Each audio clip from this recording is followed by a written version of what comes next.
Welcome to Dream Warrior Review. Dream Warrior Review. I've been practicing that because my wife said one time I said it like Dream Warrior Review. Dream Warrior Review.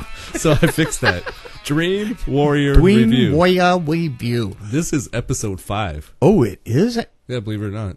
I can't. We've done 5. This is 5 of these? Yeah, this is our 5th one. Wow. That's how much damn time do I have on my hands? Not enough, because we should be up to 30 by now. Okay, valid point. I'm Kurt Thomas. I'm Miq Strawn. And we're here to talk about Blade Runner 2049. Yes. So it's first of all, I just want to mention we got pulled over on the way back from the movie theater, and I felt like I was in the film. Yeah, the lights. Yes, the lights are behind us. And we had water. We had water and lights. Yes. Which are the two things that were fundamentally the basis of this film. The basis of the look of the film. There were characters of the film, including the coat that he wore. Including the coat that he wore. Yeah. Collar up, collar down. Yeah. Yeah. There's a lot of different scenarios there. Blade Runner 2049. We were there. Continuation, I would say, of the first one. It was probably set 30 years after the first one. Right, which makes sense because if you do because the math, it's been 30 years since the first one. Yeah, or maybe a little bit more. And I saw it as a like a Truffaut film. It was a coming of age. This boy was trying to find out what the mystery was in his life. Oh, I see. You know, I just saw it as a straight-ahead mystery myself. No, I mean, I'm reaching a little bit. But yeah, you are reaching a little bit. Yeah. But you see my point, right? But don't reach to Europe. That's bad. Yeah, this was an American thing. I don't know how many spoilers we want to put out there because the story was this guy finding something out that was a huge mystery. Yeah. And once he solved it, it changed everything. It changes everything. This changes everything. Isn't that a commercial? No. Yes, it is a commercial. I'm a walking commercial. You didn't know that, did you? No. Well, you are wearing a Nike shirt. What? Not really. No. My favorite characters in the movie: lights. Yes, lights. Water. Yes. Harrison Ford. You know what a frickin' stud muffin. He's a badass. That still. guy, he is a badass. And you know what? As he was walking off of stage a couple of times, and the camera loved him, and they just let him walk off stage, and he didn't walk like I do. I'm 60. He's probably 180. Yeah. And he walks like a man. He puts more man in one step. I could see him in a Western. Oh yeah, absolutely. Sure. I was thinking he had this John Wayne walk. Thing. Absolutely, right this John Wayne thing going through the whole film. It was great. Yeah. I mean, do you want to start with like the set design, the lighting, the sound? The sound was amazing. The sound design. The music was beautiful too. Yeah, and I think that I can't remember the name of the original composer, but the music was done by Vergalis. Okay, I'm probably saying that totally wrong, but it had to be the same person. Right, I mean, because and the thing is there's no difference between the soundtrack and the sound design. Those two things are like holding each other up, which is exactly what the lighting was doing with the set pieces. Absolutely. Every set piece the lighting was doing the moving.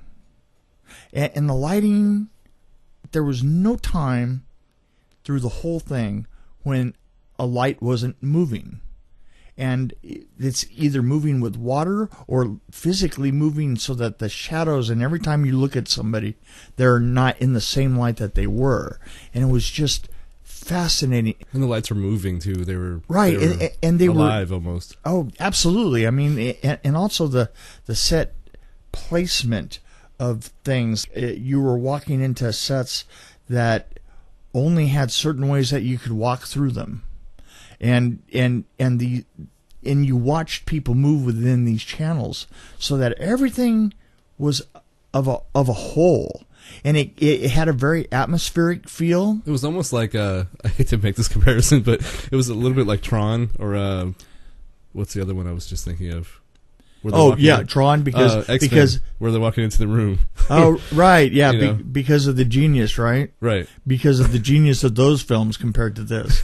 No, that's not what I mean. I resent that. Just to say, I resent the hell out of that. Well, I gotta say, I like Tron. I even like this is another podcast, but I like the other Tron, the newer one. Actually, the newer one. Okay, though they tried to make him look really young. The new one. They tried to make. I played the game a lot though, back in the day. You know. They tried to make him look younger than he really was, which is anyway. That's another movie. Anyway, that is another movie. So. But yeah, the sound effects, like when the explosions and things like that, those were pretty mind blowing. And the thing about the explosions is that.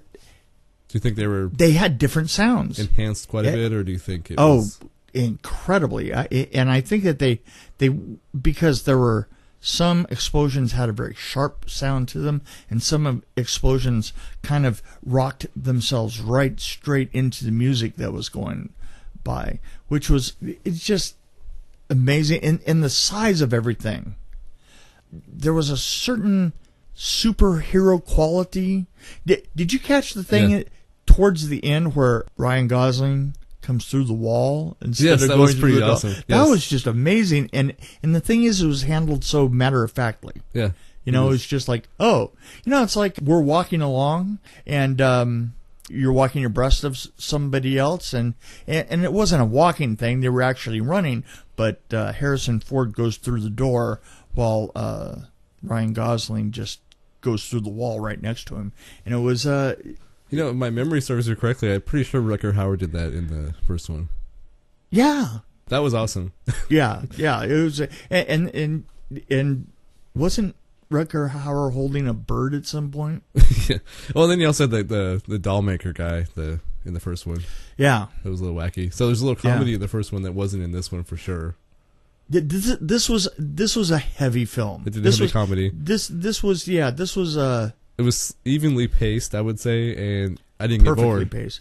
Yeah, that was one thing for sure. Is I because we were talking before we went in. That was like how many minutes? I had to pee before. A half an hour into the film, I had to pee so bad, and I was mind over matter, or. Well, I forgot that I had to pee, so that's a good thing. No, I just said, you know what? Some things are more important, and not leaving this film right now, that's the more important element. So here's a big question that I had in my head after we left. The person who's seeing this film, maybe 20-something guy, who's never seen the first one, right? Would they know what the fuck is going on? Because we followed it because we've both seen it. Right. The first one probably a few times, I would say, easily. You know what? I'm going to say that you really need to see the first one.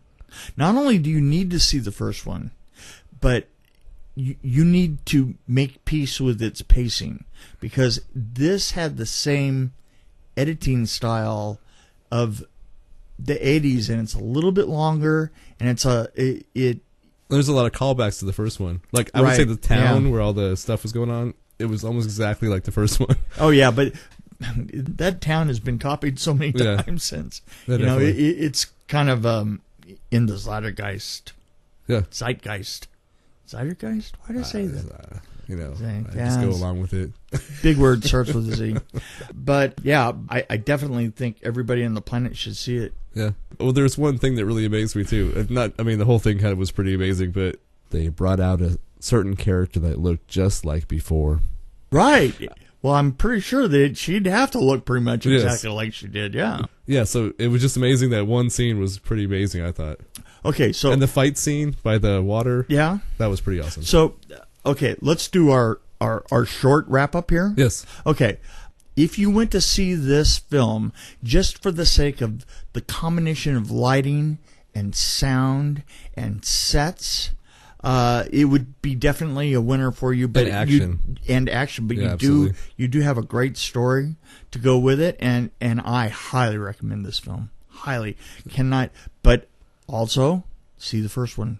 Yeah, see the first one, and then just go straight through this one. Get up off your sofa after you're done, seeing the first one, and immediately go see this one. In a nutshell, if you see this one by itself, you're going to be confused, but you're not going to care that much. Right, because it's a beautiful thing. Yeah. Yeah, and Harrison Ford walks hard. Yes, he's amazing. He is. Okay. Well, I think that's the end of this one. I think so. I think we sunk this sucker. Go see Blade Runner. Oh, yeah. Absolutely. Go see it. Absolutely. Blade Runner is rated R for violence, sexuality, nudity, and language, so anyone under 18 must be accompanied by an adult. Again, I'm Kurt Thomas along with Miq Strawn. Thank you for joining us on Dream Warrior Review. We welcome your feedback, and if you have any questions or burning desires or just ideas for our show, we welcome email at dreamwarriorreview@gmail.com. Our music was by Bloodgod, and please do join us next time on Dream Warrior Review.